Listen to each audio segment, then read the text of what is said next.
Golconda jewellers తెలంగాణలో మొట్టమొదటి factory outlet మన కొత్తపేటలో ఫిబ్రవరి 14న గొప్ప శుభారంభం. నమస్తే, వెల్కమ్ టు సుమన్ టీవీ. నేను మీ యామిని. ప్రస్తుతం మనతో ఉన్నారు ప్రముఖ ఆధ్యాత్మికవేత్త, ప్రముఖ జ్యోతిష వాస్తు పండితులు మంతా సూర్యనారాయణ శర్మ గారు ఉన్నారు. వారితో మాట్లాడదాం. నమస్కారం గురుగారు. నమస్కారం అమ్మ, శుభం వ్యాధి. గురుగారు, ఇప్పుడు ఆశ్లేష నక్షత్రంలో జన్మించిన వాళ్ళకంటే ఈ 2024 సంవత్సరంలో అసలు ఏ విధంగా ఉంటుంది తెలియచేయండి. ఆశ్లేష నక్షత్రం అనేసరికి నక్షత్రాధిపతి మళ్ళీ మనకు బుధుడు వస్తాడు. ఈ బుధుడు అన్నవాడంటే వ్యాపార కారకుడు. ఈ ప్రపంచంలో ఆల్మోస్ట్ 190% ఫ్రీలాన్స్గా వ్యాపారం చేసేవారు, ఈవెంట్స్ కండక్ట్ చేసిన వ్యాపారం చేసేవారు, డిజిటల్ మార్కెటింగ్ చేసేవారు, అలాగే రకరకాలుగా ఒకరి కింద పని చేయకుండా తనంతా తన కాలం నిలబడి స్వతంత్ర భావాలతో ముందుకెళ్తూ ఏదో ఒక సంపాదన చేసి తన జీవన విధానం గడిపే వాళ్ళందరికీ అది వ్యాపారం కింద వస్తుంది. సెల్ఫ్ ఎంప్లాయ్మెంట్ అనుకోండి ఏదైనా.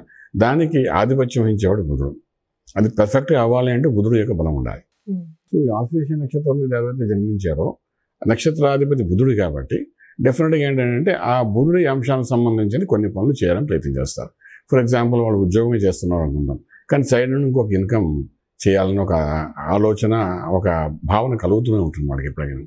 సో సైడ్ ఇన్కమ్ ఉంటే ఎలా చేయాలి అంటే బుధుడు బలంగా ఉండాలి. బలంగా ఉంటేనే జీవిత చక్రంలో అంటే తన యొక్క రాశి చక్రంలో కానీ బుధుడు బలంగా ఉంటే అద్భుతంగా అవి మంచి రాణించడానికి అవకాశం ఉంటుందన్నమాట.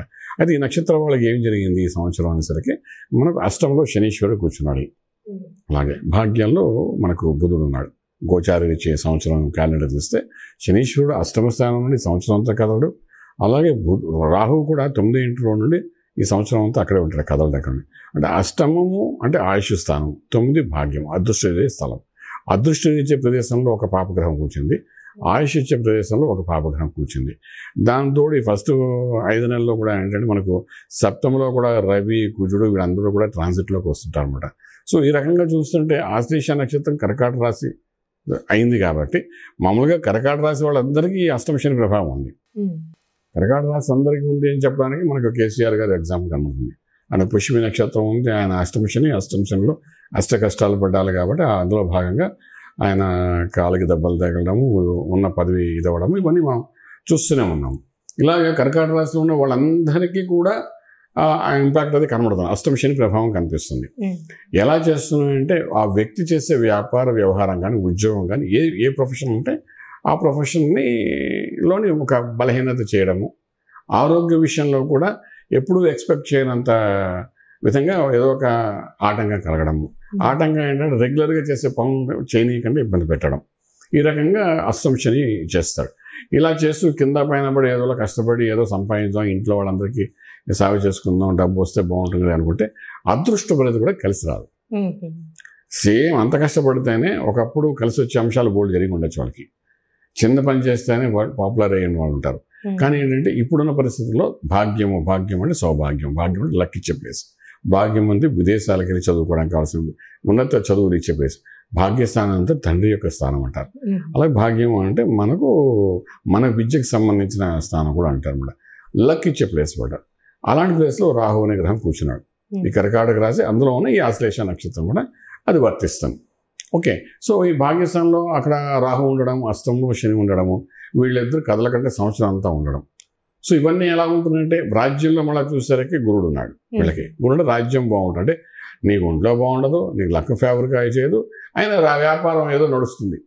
అంటే లక్ ఫేవర్ చేయని వ్యాపారం ఎలా ఉంటుందంటే మనం వ్యాపారం చేస్తూ ఇంటికి చూసారా ఉద్యోగస్తుల్లాగా నెలసరికి అందరికి ఇవ్వగానే మిగిలిన డబ్బులు మనం పట్టుకుని వస్తుంటాం. అలా ఉంటుంది వ్యవహారం. అంటే ఎంత కష్టపడినా నువ్వు ఉద్యోగస్తులాగా నీ వ్యవహారం ఉంటుంది తప్ప వ్యాపారస్తుడిలాగా సంపాదన జరగదు. ఎప్పుడైనా ఏ వ్యాపారస్తుడు కానీ ఏ ఉద్యోగస్తుడు కానీ లక్ ఫేవరింగ్ అంటూ జరగాలి. లక్ అన్నది ఏంటంటే అదృష్టం అనేది లేకపోతే ఎలాంటి వాడైనా సరే డౌన్ఫాల్ అవ్వడానికి అవకాశం ఉంటుందన్నమాట. అంటే అది బ్యాలెన్స్గా ఉంటుందన్నమాట. లక్ ఉన్నవాడు చిన్న పని చేసినా అద్భుతంగా కలిసి వచ్చే అవకాశం ఉంటుంది. ఇప్పుడు ఇదే మన కేసీఆర్ గారు తీసుకున్న కర్కాటక రాశి అయింది. ఒకప్పుడు లక్ ఫేవరింగ్ ఉంది.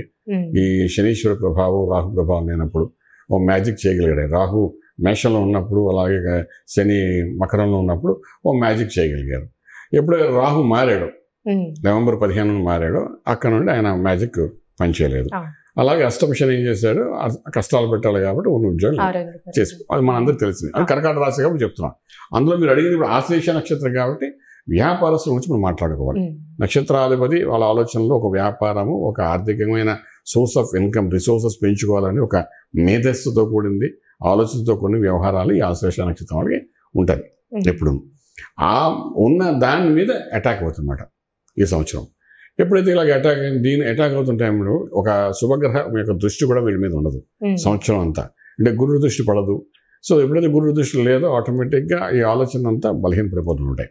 ఈ 8th house 9th house ఉన్న శని యొక్క ప్రభావంలో, రాహు ప్రభావం అటాక్ చేస్తూ ఉంటాయి. ఇవన్నీ చేయడం అంటే ఉన్న వ్యాపారం అంటే intellectual planning, spontaneous reaction, game, goal, theme, establishment, ఇవన్నీ ఏదైతే మనం చేయాలనుకున్న ఆశ్లేష నక్షత్రం వాళ్ళు అనుకుంటారో, వ్యాపారం అనుకోండి, ఉద్యోగం నిలబడినప్పటికీ అది సడన్గా ఏంటంటే అది ఎంత చేసినా స్పీడప్ కాదనమాట. ఇది ఒక రకంగా చెప్పాలంటే ఒక చిన్న డిప్రెషన్స్కి సంబంధించిన వ్యవహారం అని చెప్పచ్చు అనమాట. అంటే ఇంత తెలివైన వాడిని ఏంటి కూడా మనం ఏమి చేయలేకపోతున్నాం ఏంట అని ఒక ఆలోచన వస్తుంది. చూస్తారు చాలామంది వాడు చాలా ఇంటెలిజెంట్ రా, ఏ ఇంటర్వ్యూకి వెళ్ళినా సరే ఒక మార్కులో పోతుంది, ఎందుకు అలా పోతుందో మాకు అర్థం కాలేదంటాం. అంటే అక్కడ ఏమిటంటే ఆ ఇంటెలిజెన్సీ, ఆ మేధస్ని ఇచ్చే గ్రహం ఏదైతే ఉందో ఈ ఆశ్లేష నక్షత్రం అధిపతి బుధుడు కాబట్టి వాడు వీక్ అయిపోయినట్టు, వాడు ఏం పని చేయాలన్నా మనకు వర్కౌట్ కాదన్నమాట. అలా జరుగుతుందన్నమాట. సో అంచేత ఆశ్లేష నక్షత్రం వాళ్ళకి ఈ సంవత్సరం మనం ఓ రకంగా చెప్పాలంటే శని ప్లస్ రాహు ఇన్ఫ్లుయెన్స్ వలన స్టాగ్నెంట్ అయ్యే అవకాశం ఉంది గ్రోత్ అనేది. అంటే ఇప్పుడు ఆర్థికంగా కూడా ఏ విధంగా ఉండొచ్చండి వాళ్ళకి? ఆర్థికంగా 10వ ఇల్లు మనం చూస్తామండి వీళ్ళకి. 10వ ఇంట్లో గురుడు మే వరకు ఉంటాడు, తర్వాత 11వ ఇంట్లోకి వస్తాడు, గురు బలం ఉంటుంది. అది అంటే 11th house జూపిటర్ అనేది మంచిదే వీళ్ళకి. సో ఇవి రెండింటి ప్రభావం వల్ల లక్ ఫేవర్ కాకపోయినా ఆర్థిక బలం యాజ్ యూజువల్గా ఉంటుంది, పెద్ద పెరగదు తరగదు, న్యూట్రల్గానే ఉంటుంది అది. సో అలాగని డౌన్ఫాల్ కూడా ఉండదు. కానీ ఏంటంటే లక్తో కూడిన ఆర్థిక బలం రాదు వాళ్ళకి. ఇప్పుడు ఫర్ ఎగ్జాంపుల్ మీకు చాలా చక్కటి ఎగ్జాంపుల్ ఒకటి ఇస్తానండి. మన క్రికెట్ ఆడితే గవర్నమెంట్ ఏమో ₹1,00,000 అని తెస్తున్న ప్లేయర్ అనుకుందాం. ఫర్ ఎగ్జాంపుల్ ఒక ప్లేయర్కి ₹1,00,000 ఆడినంది కానీ. సో ప్లేయర్కి ₹1,00,000 ఇవ్వడం, 11వ ప్లేయర్కి నుండి 16 ప్లేయర్ వాడికి ₹1,00,000 ఇవ్వడం, వాడు తీసుకోవడం అనేది గవర్నమెంట్ ఇచ్చి తీసుకుంటారు. కానీ ఫస్ట్ నుండి 11 ప్లేయర్స్ ఎవరుతున్నారు, వీళ్ళు ఎవరైనా ఒక సెంచరీ కొట్టాడు అనుకోండి, గవర్నమెంట్ ఇచ్చే ₹1,00,000 కాకుండా లక్ ఫేవర్ అవుతున్నాడు. ఫేవర్ అవడం వల్ల ఏంటవుతుంది, అన్ని ఛానల్స్ వాళ్ళు నన్ను సపోర్ట్ చేసి వాడు అందరూ స్పాన్సర్షిప్ ఇస్తారు. షూకి ఒకటికి, బనీన్కి ఒకటికి, టీషర్ట్కి ఒకటికి, కళ్ళద్దాలకు ఒకటికి, గ్లౌజులకి ఒకటి ఇచ్చి ₹1 2 కోట్ల రూపాయలు ఇస్తారు వాళ్ళకి. మ్యాన్ ఆఫ్ ది మ్యాచ్ ఇంకా ఏదో ఎవరింటి లక్తో కూడింది. సో వాడికి గవర్నమెంట్ జీప్ వచ్చినా ఆ లక్ ఫేవర్ అవడం వల్ల ఏంటంటే వాడికి అవన్నీ కలిసి వచ్చాయి. ది బెస్ట్ ప్లేయర్ అన్న పేరు వస్తుంది. మామూలుగా అదే టీంలో ఉండి కూడా 11th and 12th 13th ప్లేయర్గా ఉండడం వల్ల ఏంటంటే ఏదో అందరితో నలుగుతున్నారాయన అన్నట్టుగా అదేదో ఆ ₹1,00,000 వస్తుంది.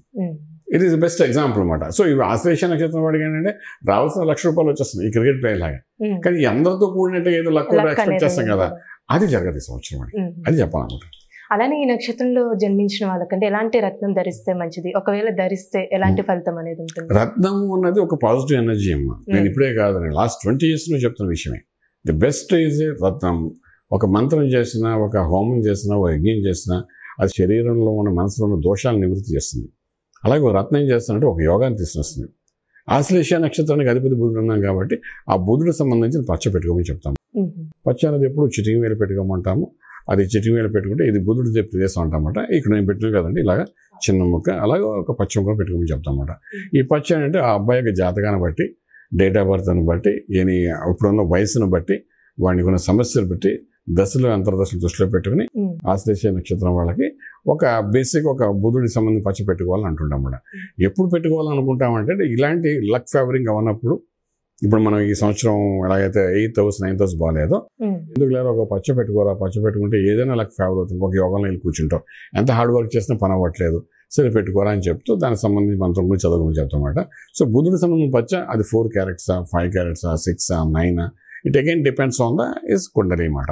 అలానే ఇప్పుడు ఒకవేళ ఒక వారం అంటూ ఉంటుందండి, ఒకవేళ ధరించాలనుకుంటే బుధవారం నాడు ఉదయం పూట మార్నింగ్ 6 to 7 హోరా అంటే బుధహోద సమయం అంటారు, ఆ సమయంలో పెట్టుకుంటే సరిపోతుంది. దానికి మళ్ళీ తిథి వార నక్షత్రాలతో పని లేదు, వారం తిథితో పని లేదు, వారంతో పని అనమాట.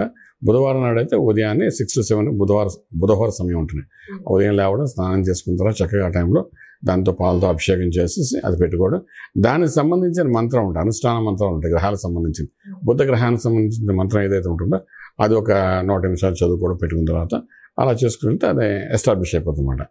ఇది పాజిటివ్ ఎనర్జీ. కొంచెం మనకు ఆశ్లేష నక్షత్రాధిపతి బుధుడు ఎందుకు పెట్టుకుంటున్నాం అంటే నక్షత్రానికి 8వ స్థానం 9వ స్థానంలో ఉన్న గ్రహాలు అనుకూలంగా ఉండవు కాబట్టి ఈ బలం కొంచెం పెంచుకుంటే అట్లీస్ట్ మనం 10వ ఇంట్లో ఉన్న రాజ్యం అంటే ఉద్యోగం మనకు ఒక్కొక్కసారి ఏంటంటే ఇప్పుడు మనకు జరిగే ప్రపంచంలో జరుగుతుంది అదే. మనం ఇక్కడ నుండి ఆఫీస్కి వెళ్ళడానికి ట్రాఫిక్ ప్రాబ్లం ఉంది అనుకున్నాం. ఫర్ ఎగ్జాంపుల్ ఇస్తున్నాను. మనకు 3 సిగ్నల్స్ దాటి వెళ్ళాలి, 1 గంట గంటన్నర పడుతుంది. వెళ్తా ఉద్యోగం అక్కడ చేయాలంటే ఈ ట్రాఫిక్లో వెళ్ళిన తర్వాత మానసికంగా మనం మూడ్ ఆఫ్ అయి కూర్చుంటాం. ఇప్పుడు మీరు ఛానల్ వల్ల నాకు దగ్గరికి వచ్చి రావాలన్నా గంటన్నర పడుతుంది, దాంతో మూడ్ ఆఫ్ అయిపోతావు, పోగంట రెస్ట్ ఉంటుంది.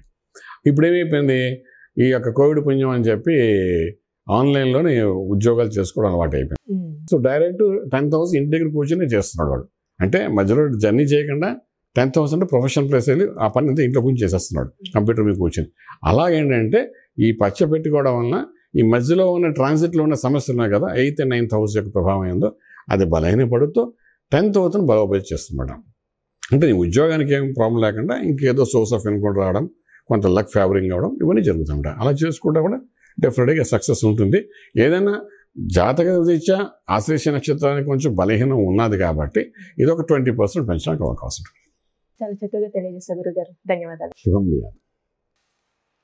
చూసారు కదండి, ఆశ్లేష నక్షత్రంలో జన్మించిన వాళ్ళకి ఎలాంటి రత్నం ధరించాలి, అలానే ఇది ఏ విధంగా ధరించాలి గురుగారి మాటలు మనకి తెలియజేశారు కదా.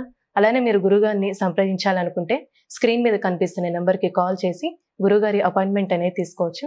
ఇలాంటి మంచి వీడియోస్తో మళ్ళీ మీ ముందుంటాను. ధన్యవాదాలు.